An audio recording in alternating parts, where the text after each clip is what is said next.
وہ اپنے آپ کو سمجھتے تھے کہ ہم ہی ہیں صرف کہ جو پاکیزہ ہیں. ایسا نہیں، اللہ تعالیٰ جس کو چاہتا ہے عطا فرماتا ہے. تو انشاءاللہ آج ہم اس سے آگے شروع کریں گے. اس کا شان نزول ایک بار دیکھ لیں تو دوبارہ بات یہودیوں کی ہو رہی ہے کہ کتاب کا کچھ حصہ دیا گیا تھا. پہلے بھی سمجھایا تھا یہ کہ اس کا مطلب یہ ہے کہ انہوں نے کچھ حصے کے اوپر عمل کیا تھا، باقی کو بھلا بیٹھے تھے یا باقیوں پہ عمل ہی نہیں کرتے تھے. اس میں جو جبت اور طاغوت کا ذکر آیا ہے اس آیت میں، اللہ سبحانہ تعالیٰ کے علاوہ جس کی بھی عبادت کی جائے یا جس کی بھی پوجا کی جائے اللہ کے علاوہ، تو وہ انہی طاغوت کے اندر اس میں اقوال کریں گے. نبی کریم صلی اللہ علیہ وسلم نے فرمایا سود دینے والا، سود کھانے والا، اس کے لکھنے والے اور اس کی گواہی دینے والے سب پر لعنت. یہ سب گناہ میں برابر. جو آدمی لوط علیہ السلام کی قوم جیسا عمل کرتا ہے اس کے اوپر اللہ کی لعنت. چور کے اوپر لعنت، کسی بھی طرح کی چوری سے بچے، کسی بھی طرح کی چوری. وہ جو بال بڑھوائے جاتے ہیں اس کے اوپر وہ صحیح کام نہیں ہے اس اعتبار سے. اور دوسرا وہ جو ٹیٹوز وغیرہ بھی بنوائے جاتے ہیں اس کی بھی اجازت نہیں. فلسطین کے حال کے اوپر ایسا تبصرہ کر کے بتایا. کیا ان کو کائنات کی بادشاہی کا کچھ حصہ ملا ہوا ہے؟ اگر ایسا ہوتا تو یہ لوگوں کو ایک تل برابر بھی دانہ نہ دیتے. دیکھیں بھائی، یہ یہودیوں کے بارے میں بات ہو رہی ہے، آج سے 1450 سال پہلے بات ہو رہی ہے. اللہ تعالیٰ نے 1450 سال پہلے بتایا ہمیں کہ اگر ان کو حکمرانی مل گئی تو یہ کام کریں. آج پروف ہے ہمارے سامنے. میرے نزدیک تو اس سے بڑھ کر اور پروف کوئی نہیں.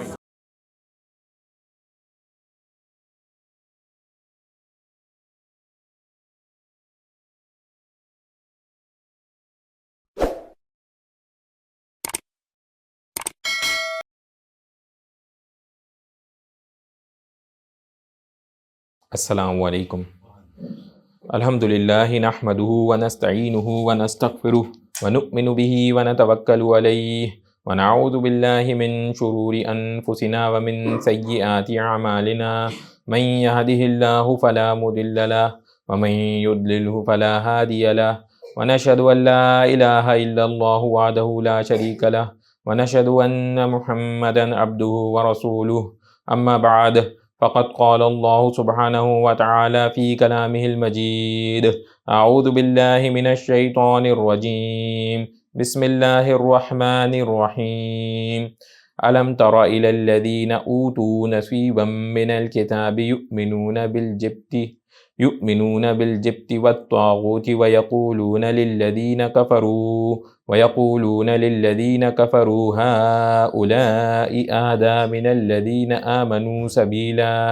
وقال النبی صلی اللہ علیہ وسلم حفت الجنۃ بالمکارہ وحفت النار بالشہوات. آمنت باللہ صدق اللہ العلی العظیم وصدق رسولہ النبی الکریم. پچھلے بیان میں ہم نے دیکھا کہ ایمان والوں کو منع کیا گیا کہ نشے کی حالت میں نماز کی طرف نہ جاؤ. اس وقت تک شراب حرام ہے یہ نازل نہیں ہوا تھا، اس کے واضح احکامات نہیں تھے، بلکہ نشے کی حالت میں نماز کی طرف جانا منع تھا. تو یہ بات بھی بتا دی جائے اسی موقع کے اوپر کہ کسی بھی طرح کے نشے کے بارے میں یہی حکم ہے کہ جس سے دماغ میں خلل پیدا ہو جائے، وہ سارے کے سارے حرام بھی ہیں اور نماز ظاہری باتیں پڑھنے والا قابل ہی نہیں رہتا. اس کے علاوہ جنابت کی حالت میں بھی غسل کرنے سے پہلے نماز کی طرف جانے سے منع کیا گیا. تیمم کا طریقہ بتایا گیا. یہود کے بارے میں بات ہوئی کہ باوجود اہل کتاب ہونے کے، موسیٰ علیہ السلام کے اوپر ایمان لانے کے باوجود نبی کریم صلی اللہ علیہ وسلم پہ ایمان نہیں لائے تو گمراہ ہو گئے. پھر اس کے بعد بات ہوئی کہ کس طرح یہود لفظ بدلتے تھے اور دیگر دوسرے مطلب نکالتے تھے. بہت کم تھے جو ایمان لائے تھے، کیونکہ جو ایمان لائے تھے پھر وہ پکے تھے جو ایمان لائے تھے. اس کے علاوہ بات ہوئی اہل کتاب کے بارے میں کہ جلدی قرآن پہ ایمان لیا اس سے پہلے کہ تمہاری شکلیں بگاڑ دی جائیں. وہ کوئی وقت کس طرح سے کیا ہے وہ اللہ تعالیٰ کے علم ہے، ان کو حکم آئے کہ ایمان لے کر کے آؤ. پھر اہل کتاب کی ایک غلط فہمی کا بھی تذکرہ ہوا. کیا وہ اپنے آپ کو سمجھتے تھے کہ ہم ہی ہیں صرف کہ جو پاکیزہ ہیں؟ ایسا نہیں، اللہ تعالیٰ جس کو چاہتا ہے عطا فرماتے ہیں. تو انشاءاللہ آج ہم اس سے آگے شروع کریں گے. پہلی آیت جو پڑھی گئی اس کا ترجمہ، جن لوگوں کو کتاب یعنی توریت کے علم میں سے ایک حصہ دیا گیا تھا، کیا تم نے ان کو نہیں دیکھا کہ وہ کس طرح بتوں اور شیطان پر ایمان لاتے ہیں اور کافروں کے بارے میں کہتے ہیں کہ یہ مومنوں سے زیادہ سیدھے رستے پر ہیں.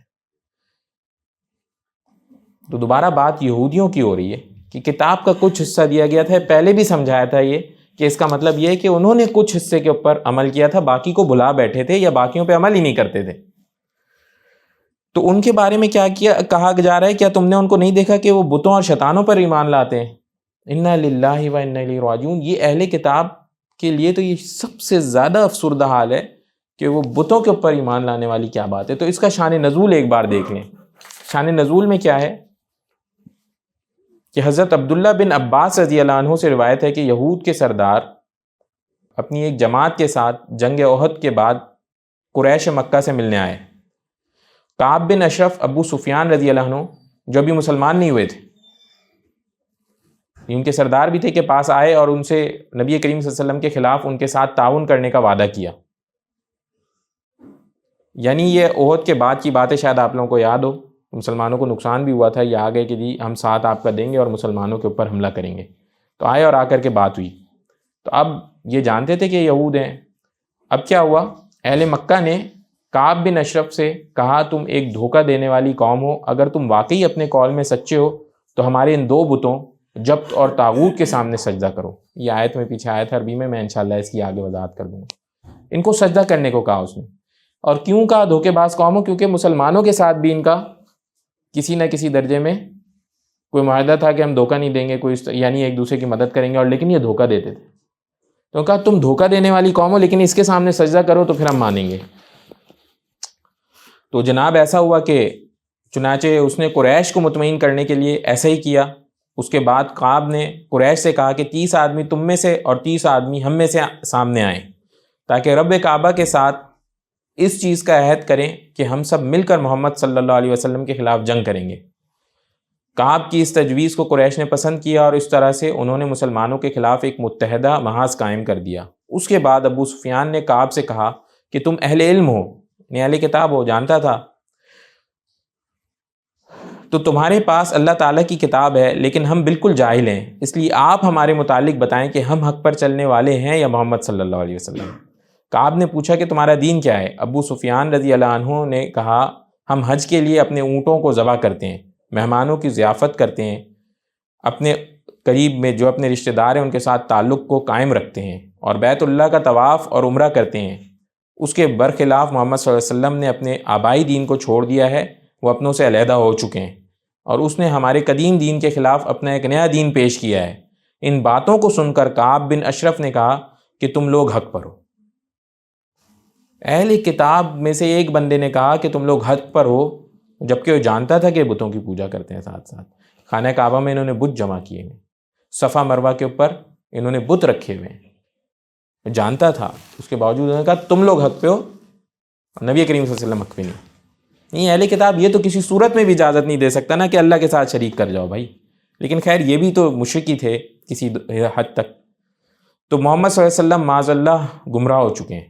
اس پر اللہ تعالیٰ نے مذکورہ آیت نازل فرما کر ان کے اس فریب کی مذمت کی. بس یہ اپنے مقصد کے لیے ایک بات کی نا، اس نے اپنے مقصد کے لیے وہ جھک بھی گیا ان کے بتوں کے سامنے، اپنے ہی مقصد کے لیے اس نے یہ بھی کہہ دیا کہ نہیں تم زیادہ حق پہ ہو، وہ حق پہ نہیں ہے. تو اس پر یہ آیت نازل ہوئی. اس میں جو جبت اور طاغوت کا ذکر آیا ہے اس آیت میں، عربی میں اگر دیکھا جائے تو عربی میں اگر اس کو پڑھیں تو وہ یہ کہ بالجبتی والطاغوت، یعنی جبت و طاغوت ان دونوں کا جو آیا ہے ذکر، اس میں یہ ہے کہ دیگر رائے ہیں کچھ. تو جیسے کہ حضرت ابن عباس رضی اللہ عنہ، ان لوگوں کی رائے یہ ہے کہ جو جبت ہے وہ جادوگر کو کہتے ہیں، اور اسی طرح سے جو طاغوت ہے وہ کاہن کو کہتے ہیں، ان کے اوپر ایمان لانے کو وہ کہتے ہیں. اور اس کے علاوہ حضرت عمر رضی اللہ عنہ کا ایک واضح قول ہے کہ جبت سے مراد جادو ہے اور طاغوت سے مراد شیطان ہے. اور ایک اور حضرت انس بن مالک رضی اللہ عنہ، ان کے بارے میں آتا ہے کہ اللہ سبحانہ تعالیٰ کے علاوہ جس کی بھی عبادت کی جائے یا جس کی بھی پوجا کی جائے اللہ کے علاوہ، تو وہ انہی طاغوت کے اندر اس میں فال کرے گا. چنانچہ یہ پورا اس کا پس منظر ہے. اس میں کچھ باتیں ہمارے لیے سمجھنے کی ہیں. وہ کیا ہیں؟ دیکھیں، وہ یہودیوں کا بڑا عالم تھا لیکن اپنی نفسانی خواہشات کی وجہ سے دین سے ہٹ گیا. نفسانی خواہش کیا تھی کہ نبی کریم صلی اللہ علیہ وسلم سے ایک حسد تو تھی ان لوگوں کو، پہلے دن سے تھی کہ یہ کیسے ان کے پاس آ گئی. تو اب وہ اپنی چھوڑ بیٹھا اس حسد میں، اور چھوڑ کر کے، یعنی اللہ تعالیٰ معاف فرمائے، یہ کس قدر خطرناک حد ہو جاتا ہے کہ انسان اپنے آپ کو آگ میں ڈالنے کو تیار ہے اس دنیا کے چکر میں.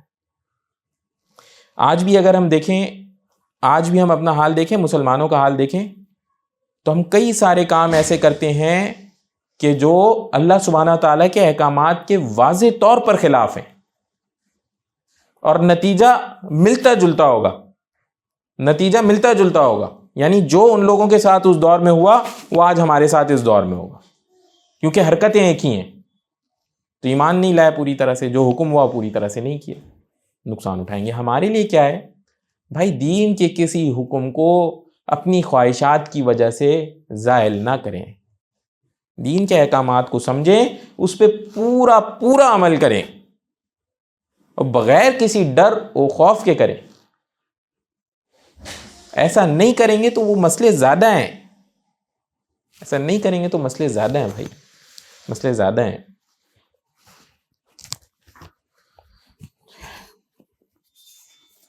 چنانچہ اس کے بعد اگلی آیت، اس کا ترجمہ، یہی وہ لوگ ہیں جن کو اللہ سبحانہ تعالیٰ نے اپنی رحمت سے دور کر دیا ہے، اور جس پر اللہ سبحانہ تعالیٰ لعنت ڈال دیں اس کے لیے تم کوئی مددگار نہیں پاؤ گے۔ اب اللہ سبحانہ تعالیٰ نے تو ان کو اپنی رحمت سے دور کر دیا ہے، اور ساتھ میں یہ کہا ہے کہ اس کا مطلب، رحمت سے دور ہونے کا مطلب اللہ تعالیٰ نے اپنی لعنت ان پر ڈال دی۔ اب اللہ تعالیٰ کہہ رہے ہیں کہ بھائی ان کے لیے تم کوئی مددگار نہیں پاؤ گے۔ اللہ اکبر۔ اب ذرا دنیاوی حال دیکھیں اگر ہم، تو اصولی طور کے اوپر تو لعنت کن پر ڈال دی گئی ہوگی؟ یہود پہ، نصرانیوں پہ لعنت ہوگی۔ یہ تو مگر بڑا زبردست کھیل رہے ہیں، کود رہے ہیں اور قوتوں میں زندگی گزار رہے ہیں، البتہ انہوں نے تو مومنوں کی مصیبت بنائی ہوئی ہے کسی درجے میں، ہے کہ نہیں ہے؟ تو سوال ہے نا، تو اللہ تعالیٰ تو کہہ رہے ہیں ہاں تم کوئی مددگار نہیں پاؤ گے ان کے لیے، تو یہ کیا بات ہوئی؟ تو ایک دوسرے کے زبردست قسم کے مددگار بھی ہیں، ہے کہ نہیں ہے؟ سوال آتا ہے نا دماغ میں، نہیں تو ان کے تو مددگار بھی ہیں اتنے زبردست، اللہ تعالیٰ کی بات تو مگر غلط نہیں ہو سکتی۔ میں انشاءاللہ کوشش کروں گا آپ کو یہ بات دنیاوی اعتبار سے تھوڑی سمجھاؤں، سمجھیں؟ جب ایک بچے اسکول میں، یونیورسٹی میں ہوتے ہیں، کبھی کبھار آپ دیکھیں شریر لڑکے ہوتے ہیں، بدماش لڑکے ہوتے ہیں کہ نہیں ہوتے؟ ایک کھیل کود مچا کے رکھی ہوئی ہوتی ہے، ایک سے ایک مصیبت، آپس میں تفریح لگائی ہوئی ہے، کبھی کبھار ان کو کوئی کچھ کہتا بھی نہیں، آپس میں گروہ پہ گروہ بنا کے وہ کبھی اس لڑکے کو تنگ، کبھی اس لڑکے کو تنگ، پڑھائی چھڑائی سے کوئی تعلق نہیں۔ آخر میں رزلٹ آتا ہے تو کیا ہوتا ہے؟ فیل ہو جاتے ہیں نا بھائی، فیل نہیں بھی ہوتے تو کیا ہوتا ہے؟ سورس لگائی، ادھر ادھر سے لگائی، پاس ہو گئے، نوکری نہیں ملتی میرے بھائی، نوکری بھی مل جائے گی نا تو ابھی آگے ایک امتحان باقی ہے، ابھی جو بڑا امتحان ہے نا وہ باقی ہے۔ تو یہ جو مددگار ان کو ملتے ہیں نا، یہ ان کو اور گمراہی میں لے کے جاتے ہیں تاکہ ان کا عذاب دگنے سے تگنا سے چوگنا ہوتا چلا جائے۔ یاد رکھیں یہ ابھی ختم نہیں ہوئی، یہ تو امتحان گاہ ہے، تو ہرگز صرف ایک حصے پہ نظر نہ ڈالی جائے، نظر اپنی وسیع کر لی جائے کہ ابھی ان کا آگے حال کیا ہونا ہے یہ اس کا علم نہیں ہے۔ تو جب اس کا علم آ جائے گا نا، وہ دکھ جائے گا، تو وہ ایک اللہ والے بڑے شیخ، اللہ تعالیٰ نے ان کو خوب عیش و ٹھاٹ باٹ دیا، مال دولت ساری چیزیں دی، اور ایک فقیر جو کہ بے دین تھا، کافر تھا، تو مسجد سے نکلے، شیخ باہر نکلے تو وہ بے دین نے ان کو روک لیا، کہا بھائی میں نے بڑا سنا ہے کہ مومن کے لیے دنیا قید خانہ ہے اور کافر کے لیے جنت ہے، تو پتہ نہیں کون سی جنت ہے، میری تو مصیبت بنی ہوئی ہے یہاں، اور آپ کو دیکھتا ہوں تو مجھے تو نہیں نظر آتا کوئی بھی قید خانہ، مجھے تو نظر آتا ہے آپ تو خوب ٹھاٹ باٹ میں گھوم رہے ہو بھائی۔ تو کہتے ہیں تم بات سمجھے نہیں، ابھی آگے جب جاؤ گے نا، آگے جب پہنچیں گے، تو جب تم مجھے جنت میں دیکھو گے نا تو بولو گے ہاں واقعی یہ جو زندگی گزار کے آیا یہ اس کا قید خانہ تھا، اور اصل یہ مزہ اب لوٹ رہا ہے۔ اور جو تم اپنا حال دیکھ رہے ہو نا، جب تم جہاں پہنچو گے نا تب تمہیں پتہ چلے گا قید خانہ ہوتا کیا، تم یہاں جنت میں زندگی گزار رہے تھے، تمہیں پتہ نہیں ہے۔ تو میرے بھائیوں یہ حال ہے، یہ جو ان کے اوپر لعنت ہے، یہ حقیقی واقعی لعنت ہے جو ظلم پہ اور ظلم کرواتی جائے گی۔ تو جب واپس پلٹے گا اس کو اندازہ ہوگا اوہ یہ کیا معاملہ ہو گیا؟ اور رہے مومنین مسلمین شہداء، وہ تو اللہ تعالیٰ ابھی بھی زندہ ہیں، اللہ تعالیٰ ان کو رزق عطا فرماتے ہیں، ابھی بھی زندہ ہیں، اور اللہ کا نام لے کے چلے گا، اور ان کو اس سے بڑی کیا اللہ تعالیٰ کی طرف سے چیز چاہیے؟ مشکل میں تھے، آسانی میں پہنچ گئے۔ یہ آج کے دور کی حالت میں نے آپ کے سامنے پیش کی۔ فلسطین کے حال کے اوپر تھوڑا سا تبصرہ کر کے بتایا کہ دیکھیں وہاں جو مسلمانوں کے ساتھ ہے وہ یہ ہے، اور وہیں کے اوپر آپ دیکھیں جو یہود و نصرانیوں کا ایک گٹھ جوڑ ہے وہ دیکھیں وہ کس طرف ہے، کیسا رخ ہے، تو وہ نہ خوش ہوں اس پہ کہ ہم بڑی کامیابی حاصل کر رہے ہیں۔ یہ بات ہے جناب، اس وقت سے ایسے ہی ہے، یہ آخر قیامت تک یہ یوں ہی سلسلہ ہے۔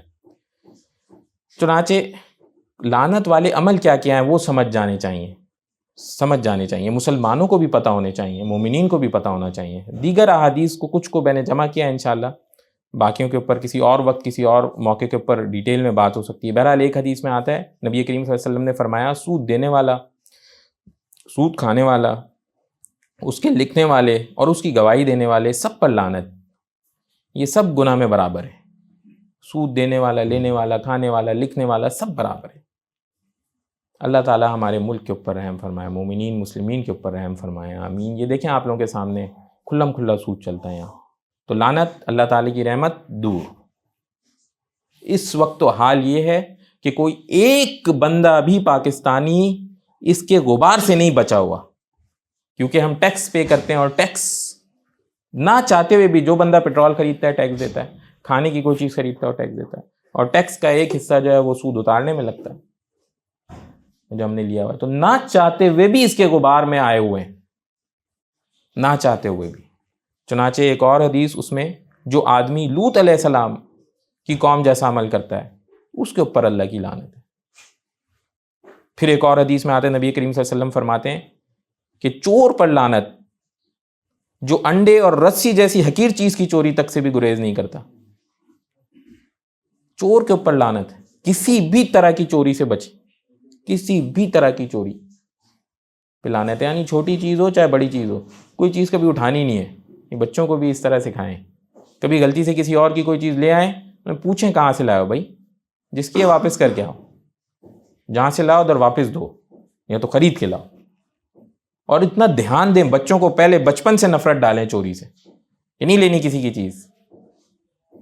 چنانچہ ایک اور حدیث میں آتا ہے نبی کریم صلی اللہ علیہ وسلم نے فرمایا سر کے قدرتی بالوں میں مصنوعی بال لگانے والیوں پر اور لگانے والیوں پر گودنے، یعنی سوئی کے ناکے سے جسم میں سوراخ کر کے سرما ڈالتی ہیں تاکہ زینت ہو، والیوں پر اور گدوانے والیوں پر اللہ تعالیٰ نے لعنت بھیجی ہے۔ تو یہ بھی ذرا دیکھ لیا جائے، مفتیان حضرات سے پوچھ لیا جائے، وہ جو بال بڑھوائے جاتے ہیں اس کے اوپر وہ صحیح کام نہیں ہے اس اعتبار سے، اور دوسرا وہ جو ٹیٹوز وغیرہ بھی بنوائے جاتے ہیں اس کی بھی اجازت نہیں ہے، خوبصورتی کے لیے کسی اور وجہ سے، تو ان سارے کاموں کو نہیں کرنا چاہیے کسی بھی صورت، ان کے اوپر لعنت ہے۔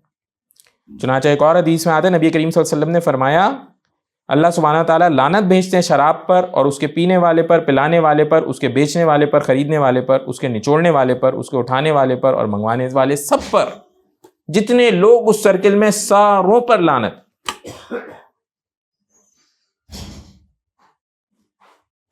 شراب والے کا بھی یہی حال ہے۔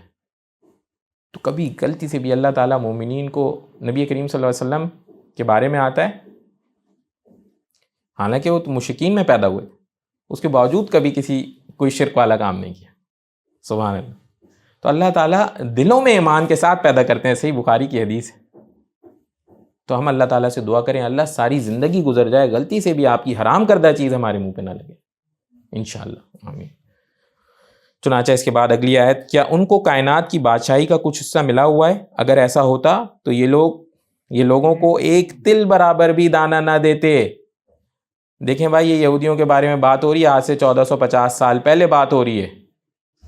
کیا ان کو کائنات کی بادشاہی کا کچھ حصہ ملا ہوا ہے؟ اگر ایسا ہوتا تو یہ لوگوں کو ایک تل برابر بھی نہ دیتے، اتنا سا بھی نہ دیتے۔ اور آج اگر آپ حال دیکھیں ان کا، تو کیا حال ہے ان کا؟ غزہ میں کھانا نہیں جانے دیتے، پانی نہیں جانے دیتے، ساری طرف سے اس کو بند کر کے گھیر کے رکھا ہوا ہے، ابھی سے نہیں، 20 سالوں سے، 20 سال تو کم سے کم ہو گئے، 20-22 سال ہو گئے، گھیرا ہوا ہے. 2001-2 میں کسی وقت ان کا ایئرپورٹ تباہ کیا تھا, آج تک تو دوبارہ نہیں بنا, اب تو اور توڑ تاڑ کے ختم کر رہے ہیں. آپ خدا نہ خواستہ ایک کلاس میں, اگر ہمیں پتا ہو اسکول میں کسی ایک کلاس میں بچوں کے اوپر, بچوں کے کمرے میں, بچوں سے بھرے ہوئے کمرے میں ایک دہشت گرد آ جائے, گن لے کر کے کوئی آ جائے, کیا کوئی عقل مند اس پورے اسکول کو اڑا دے گا؟ کیا اس پوری کلاس کو اڑا دے گا؟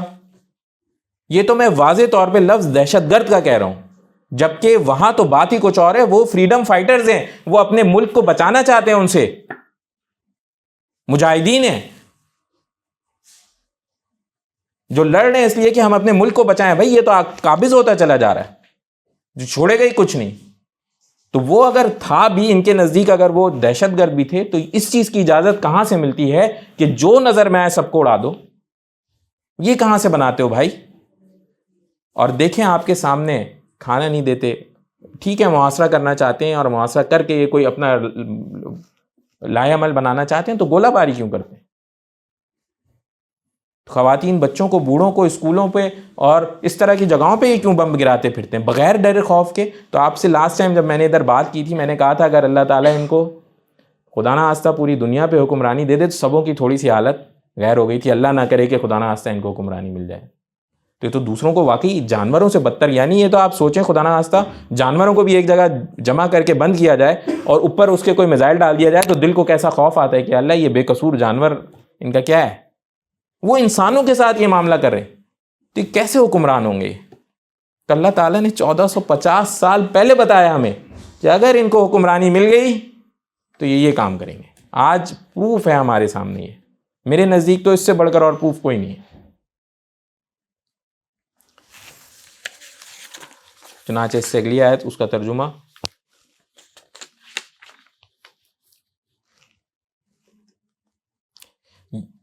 یا یہ لوگوں سے اس وجہ سے حسد کرتے ہیں کہ اللہ تعالیٰ نے ان کو اپنا فضل عطا فرمایا ہے. البتہ ہم نے تو ابراہیم علیہ السلام کے خاندان کو کتاب اور حکمت عطا کی تھی اور انہیں بڑی سلطنت دی تھی. تو یاد رہے, جیسے پہلے بات ہوئی نبی کریم صلی اللہ علیہ وسلم سے حسد کہ کیوں یہ بنی اسرائیل میں سے کیوں نہیں آئے, وہاں سے کیوں نہیں ہوئے, بنی اسماعیل میں سے کیسے ہو گئے, اسماعیل علیہ السلام کی اولاد سے کیسے, حالانکہ حضرت ابراہیم علیہ السلام کی حال ہے, لیکن اس کے باوجود کہ وہاں سے کیوں ہو گئے, تو وہ حسد آج تک مسلمانوں کو نبی کریم صلی اللہ علیہ وسلم کے اوپر ایمان نہیں لاتے آج تک. تو یہی حسد بے انتہا بری چیز ہے. سادہ سا مطلب ہے اس کا, اگر حسد ایک بار میں آپ کو بتا دیتا ہوں, ایسے کیا جائے, حسد یوں کی جائے کہ جیسے کسی اور کوئی نعمت کیوں عطا فرمائی گئی ہے, اس سے چھین لی جائے, یہ حسد ہے. مطلب خود اس کی کوشش کر لی جائے, یہ اس میں کوئی برائی نہیں ہے کہ اللہ آپ نے اس کو عطا فرمائی ہے, مجھے بھی عطا فرما دے, اس میں کوئی برائی نہیں. برائی اس میں کہ اس سے چھین لی جائے, سوچ یہ ڈالی جائے یہ اللہ اس سے چھینی کیسے جائے گی, چھین لی جائے نا, یہ حسد ہے. یہ اس کی کسی طرح گنجائش نہیں ہے. بڑے گناہوں میں سے ایک گناہ ہے, نیکیاں کھا جاتی ہے.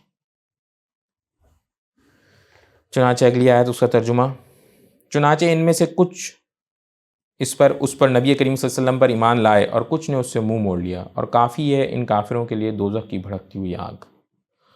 چنانچہ ایمان بھی لائیں, ایسا نہیں ہے کہ ایمان نہیں لائیں, بہت سارے ایمان بھی لائیں.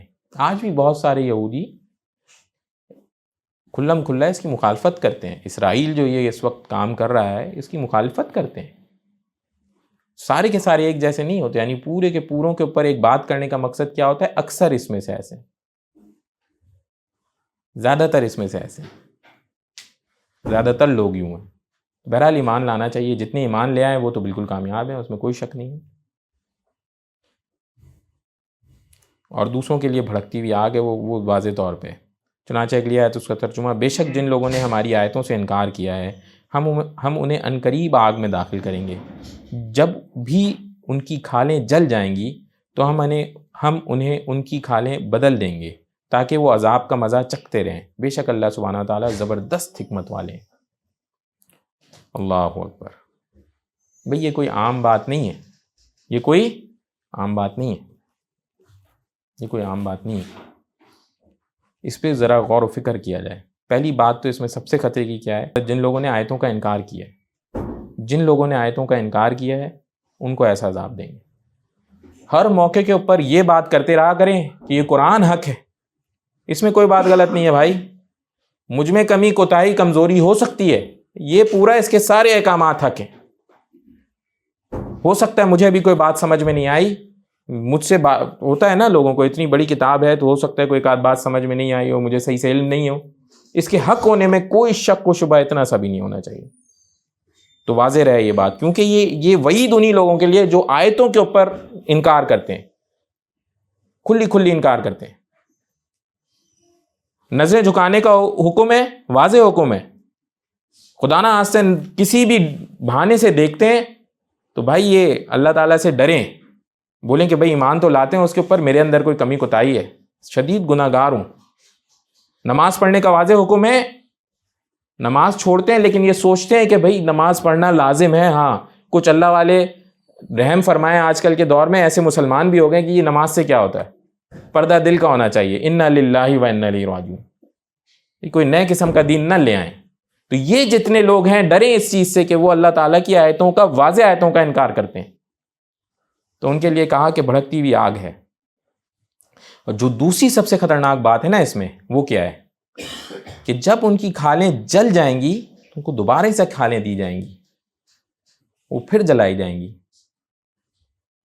سارے اپنی زندگی میں کبھی نہ کبھی، کہیں نہ کہیں، کسی نہ کسی چوٹ شکار ہوئے ہوں گے نا، اس چیز کا چوٹ لگی ہوگی، کہیں گر گئے ہوں گے، اس سے کوئی چوٹ لگی ہوگی، کبھی کوئی بخار یا کوئی ایسی تکلیف. یاد ہے نا سبوں کو، کچھ نہ کچھ تکلیفیں تو زندگی کی یاد ہے نا میرے بھائی. ابھی ٹھیک ٹھاک الحمدللہ خیر و عافیت سے بیٹھے، اس سے گزر کر کے ادھر آ گئے. اب سوچیں ذرا سا، بار بار اسی میں جانا پڑے. ابھی ٹھیک ہو کر کے آئے تھے، دوبارہ بھی وہی سلسلہ دوبارہ پہلے دن سے شروع ہو جائے. ابھی پھر ٹھیک ہوئے تو دوبارہ پہلے دن سے وہی شروع ہو جائے. تو کیا اذیت کی بھی انتہا ہوتی ہے. یہ سوچ کے بھی اذیت ہے کہ اللہ کیا مطلب، میں ابھی میرا زخم ٹھیک ہوا تھا، میرا زخم دوبارہ، ابھی ٹھیک ہوا تھا میرا زخم دوبارہ، یعنی یہ ساری تڑپ دوبارہ، ساری تکلیف دوبارہ. تو یہ ایک نظام ہے جو ہمیں بتایا گیا ہوا ہے، ہمیں دیا گیا ہوا ہے. بھائی یہ آیتیں، اس طرح کا نظام نہ، میں کہتا ہوں آج بھی کوئی لکھنے والا لکھ نہیں سکتا. اور یہی اس کی واضح دلیل ہے کہ یہ حق ہے. اس طرح کی تکلیف آج بھی کوئی نہیں دے سکتا. زیادہ زیادہ کیا سزا دیں گے؟ پھانسی کی سزا دے دیں گے نا، ایک بار مار دیں گے. جتنا رگڑنا ہے رگیڑ وگیڑ کے، جتنا بھی تشدد کرنا ہے کر کے مار دیں گے. ادھر بھی لوگوں کو طاقت دی ہوئی ہے نا لوگوں، اللہ تعالیٰ نے. وہ زیادہ سے زیادہ ظلم کیا کر سکتے ہیں؟ ایک ہی بار جان لے لیں گے نا، ایک ہی بار ہاتھ کاٹ دیں گے، ایک ہی بار رگڑ دیں گے، جو کرنا ہے ایک ہی بار کر دیں گے نا. ادھر تو وہ سلسلہ ہی نہیں ہے، بار بار دوبارہ سے شروع ہوگا، بار بار دوبارہ سے شروع ہوگا. تو ظاہری بات ہے ایک آدمی نے اگر دنیا میں 100 آدمیوں کا قتل کیا ہے تو اس کو ایک پھانسی کافی ہے کیا؟ یہ کون سی برابری ہے؟ اس کو تو ابھی جب پہنچے گا نا ادھر تو 100 کا پتہ چلے گا اس کو کیا ہے.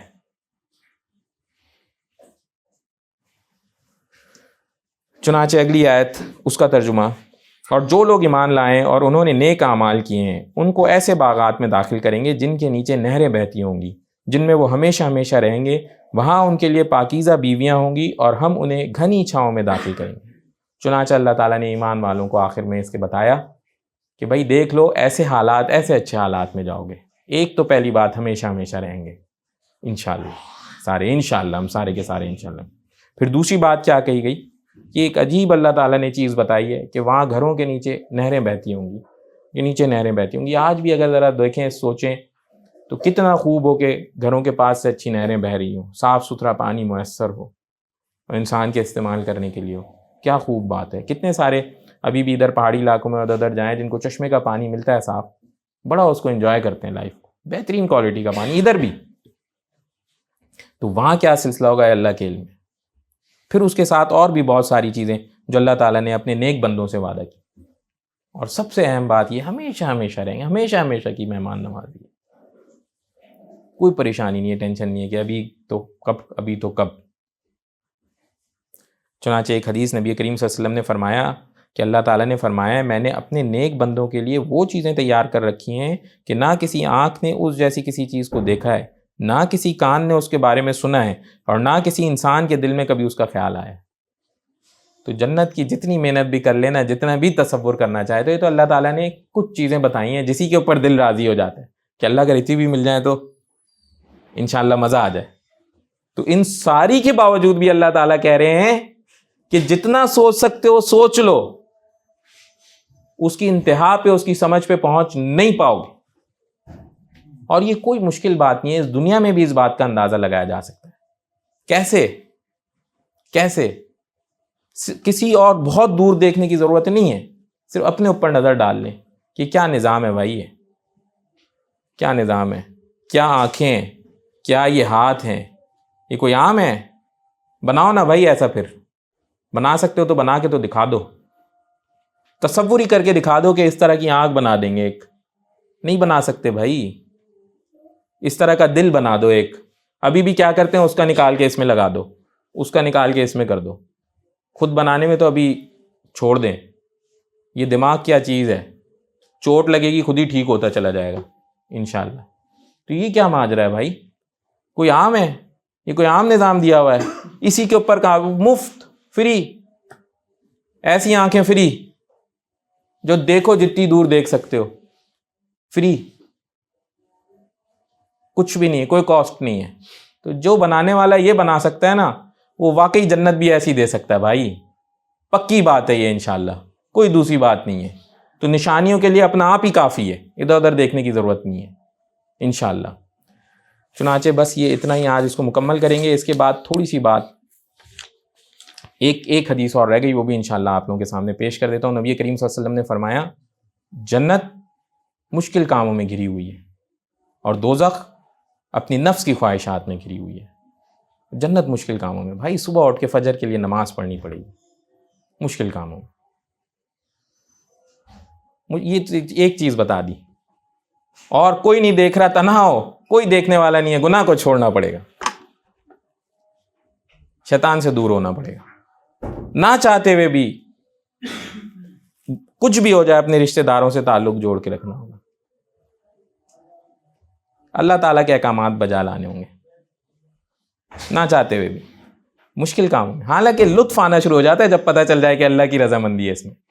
تو ایک اور حدیث میں آتا ہے کہ مومن جب اس طرح کے کام کرتا ہے یا بہت ساری دیگر اور ایسی نیکیاں کرتا ہے تو دل میں ایمان کی حلاوت محسوس کرتا ہے، لطف محسوس کرتا ہے، اللہ آپ کا حکم بجا لایا، آپ کا حکم بجا لایا، انجوائے کرتا ہے، پتہ ہے نا اس کو مزہ۔ اب ایک بچہ ہو، اگر وہ اپنے والدین، پتہ ہو والدین اب یہ گفٹ دیں گے تو میں یہ اس طرح کروں، پڑھوں لکھوں، اتنے نمبر لے آؤں، یا فلانا کام کروں، یہ کر لوں، انجوائے کرے گا، اس کو پتہ ہے میں نے کام کر لیا، اب مجھے یہ ملنے والا ہے۔ تو بالکل ایسے ہی مومن کا حال ہے، تو اللہ تعالیٰ کی بتائی ہوئی چیزوں کے اوپر چلتا رہتا ہے، انجوائے کرنا شروع کر دیتا ہے لائف۔ چنانچہ اس پہ یہاں مکمل کرتے ہیں، تھوڑی سی بات بس مسئلہ فلسطین پہ کریں گے انشاءاللہ۔ پہلی بات تو یہ، مسلمانوں کا حال سامنے واضح ہو گیا۔ دیکھیں آپ، اس طرح کا ظلم و ستم آنکھوں سے دیکھا جا رہا ہے، مگر اس کے اوپر کوئی مسلم ملک، کوئی بھی طاقتور مسلم ملک کوئی کوئی قدم نہیں اٹھا سکتا، کوئی ہمت نہیں ہے۔ انتہا تو یہ، وہ یمن سے کسی نے کہا کہ جی ہم اس وار، یمن کے کسی ایک فوجی بندے نے کہا کہ جی ہم اب اسرائیل کے خلاف لڑیں گے۔ تو نیوز میں اس طرح سے کہ بھئی سعودی عرب نے بھی اور جارڈن نے، ان دونوں نے کہا ہماری فضائی جگہ استعمال نہ کرنا، ہمارا آسمان استعمال نہ کرنا، کہیں اور سے کرو جا کے، ادھر سے نہیں کچھ بھیجنا، یہ کہا ہے۔ اور باقی بھی بہت سارے ہم پاورفل کنٹریز ہیں موجود، مگر سب یہ کہہ رہے ہیں کہ بھئی جلدی سے رک جاؤ، اب رک جاؤ، ابھی تک نہیں رکے، تھوڑا رک جاؤ، آج پھر بیٹھیں گے، پھر بات دوبارہ آ کے بولیں گے رک جاؤ، ارے رکے نہیں، رک جاؤ بھائی، ہم ایڈ بھیج رہے ہیں، ہم کھانا بھیج رہے ہیں تمہیں۔ تو کھانے پینے کی تو بہرحال ضرورت نہیں ہے، بام ایسے چل رہے ہیں، تو رک جاؤ والا سلسلہ ہے۔ یہ آنکھوں کے سامنے کچھ نہیں ہے۔ کس سے ڈر رہے ہیں؟ کس سے ڈرتے ہیں؟ صاف صاف بتائیں، کس سے ڈرتے ہیں؟ یہ سارے ملک کس سے ڈرتے ہیں؟ ہم سب کتنا شور مچا رہے ہیں۔ اچھا، بڑے مزے کی بات ہے، ملک ایک مسلمان نہیں، یہ تو ابھی غیر مسلم بھی شور مچا رہے ہیں، غیر مسلم بھی شور مچا رہے ہیں۔ کیا کر رہے ہو بھائی؟ ادھر ادھر کتنے پروٹیسٹ ہو رہے ہیں، اس سے پتہ چلے گا کہ اوپر کے کچھ لوگوں کی طاقت کتنی زیادہ ہے، اور کتنے بڑے بڑے ہجوم کی طاقت کچھ بھی نہیں ہے۔ اس نظام کی سمجھ آئے گی کہ اوہو یہ کیا بات ہوئی، یہ تو اتنے سے لوگ، اتنوں پہ اتنے وزنی، باقی چاہے کچھ کہتے رہیں، چیختے چلاتے رہیں، پورا نظام ان کے ہاتھ میں ہے، اتنا بہترین طریقے سے ان کے ہاتھ میں، کوئی کچھ کر ہی نہیں سکتا. ہم سب جانتے ہیں ظلم ہو رہا ہے، ہم سب جانتے ہیں کہ اس کے کئی طریقے اور ہو سکتے ہیں اسی کام کے، لیکن کوئی کچھ نہیں کر سکتا. یہ زبردست نظام ہے اس وقت دنیا میں چل رہا ہے، اس میں اور آپ ہم سب جی رہے ہیں. اس کو آنکھوں سے دیکھ لیں اور سمجھ لیں، اس کو دلوں میں بٹھا لیں کہ یہ اس وقت دنیا کی حالت ہے. ان بڑے بڑے لوگوں سے کسی طرح کے عدل و انصاف کی توقع نہیں کی جا سکتی.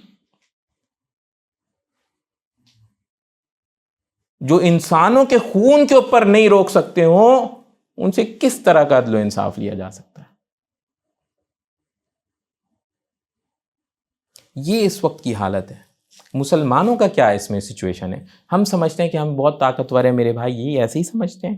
ہم بھی سمجھتے ہیں ترکی ایک ملک ہے، وہ بھی بہت طاقتور ہے. ملک پاکستان بہت طاقتور ہے. سعودی عرب اور ادھر ادھر وہ ہماری ایک پوری ایک فوجوں کی بھی ایک سربراہت ہے، اور اس طرح کی سارے بڑے بڑے، ہم تو اتنے پاورفل ملک ہیں. ہم ایسے ہی سمجھتے ہیں نا میرے بھائی. یہ ہم ایک کسی، وہ کہتے ہیں نا اپنے آپ کو بڑا سمجھنے والے کسی طرح کی چیز میں ہم الجھے ہوئے ہیں اس وقت. ہم اس وقت الجھے ہوئے ہیں. تھوڑا سا مسلمانوں کی تاریخ کو اٹھا کے دیکھ لیا جائے نا اگر، تو خلافت عثمانیہ آخری جو خلافت ہماری رہی ہے، 1200 کے آخر میں قائم ہوئی، 1300 میں شروع کی، اس وقت کسی وقت قائم ہوئی، اور 1922 میں آ کے ختم ہو گئی. 1922، 100 سال گزر گئے. 1923 میں ہم 2023 میں ہم اس وقت موجود ہیں. 100 سال اس کو ٹوٹے ہوئے گزر چکے ہیں. 1700 سے لے کر کے اس کا شدید قسم کا ڈاؤن فال شروع ہو چکا تھا، اور آخر ہوتے ہوتے تو اتنا زیادہ ڈاؤن فال تھا کہ ظاہری بات ہے وہ ٹوٹ کے سارے ملک الگ الگ ہو گئے. سب کچھ اس کے اندر جو کچھ تھا وہ سب کچھ ٹوٹ ٹاٹ گیا. 300 سال سے زوال والی زندگی گزر رہی ہے مسلمانوں کی. کم سے کم 300 سال سے مسلمان زوال میں ہیں، مسلسل نیچے جا رہے ہیں. ابھی کہیں کے اوپر پیچھے ایک کانفرنس ہو رہی تھی، جارڈن کے کنگ کھڑے ہو کے کہہ رہے تھے، بہت سارے ملک EU اور یہ سارے لوگ بیٹھے تھے اور کھڑے ہو کے کہہ رہے تھے کہ مسلمان اگر جہاد کرتے ہیں تو ہمیں یہ تعلیم دی گئی ہے کہ خواتین کو نہیں مارنا، بچوں کو نہیں مارنا، بوڑھوں کو نہیں مارنا. اور باقی لوگ اس پہ تالی بجا رہے تھے. اور میں دیکھ کر کے حسرت اور افسوس کر رہا تھا کہ کسی کے دل میں تو یہ خیال آ رہا ہوگا، او بھائی تم لوگ کون سا مردوں کو بھی مارتے ہو، چلو جاؤ جلدی جاؤ، اپنی بات کرو، اترو نیچے، بہت باتیں کر لیں. یہ کیا تعلیمیں سنا رہے ہو ہمیں؟ وہ ہٹو، کب کیا آخری بار؟ کب یہ سب نہیں کیا آخری بار؟ چلو جب کر لو تو ہمیں بتانا. ابھی کیا کہانیاں سنا رہے ہو؟ بیچارہ معصوم سا لگ رہا تھا اوپر. معذرت میں اس طرح کہہ رہا ہوں، مگر یہ حقیقت حال ہے. اس کی بیچاری کی کیفیت پہ افسوس آ رہا تھا. اللہ تو دل سے اتنا مجبور ہے. بہرحال ان کو بتا رہے، سمجھا رہے کہ ایسے زندگی گزارنی ہے، ایسے جنگ کرنی ہے. انہوں نے مان لیا آپ کی بات. تبھی آیا دین اسلام، تبھی بھیجے گیا نبی کریم صلی اللہ علیہ وسلم، تبھی عدل و انصاف کے لیے اس مذہب کو اللہ تعالیٰ نے اتارا. اگر ان میں اتنی ہمت ہوتی نا، اگر یہ واقعی اس قابل ہوتے تو آج عدل و انصاف کرتے ہوتے وہاں اور بھی دیگر بہت ساری جگہوں پہ. نہیں ہے ان کے اندر. تبھی اللہ تعالیٰ نے نبی کریم صلی اللہ علیہ وسلم کو بھیجا، دین اسلام کو بھیجا. جاؤ عدل و انصاف قائم کرو. ظلمت پھیلی ہوئی ہے، جاؤ جا کے روشنی لاؤ، نور لاؤ.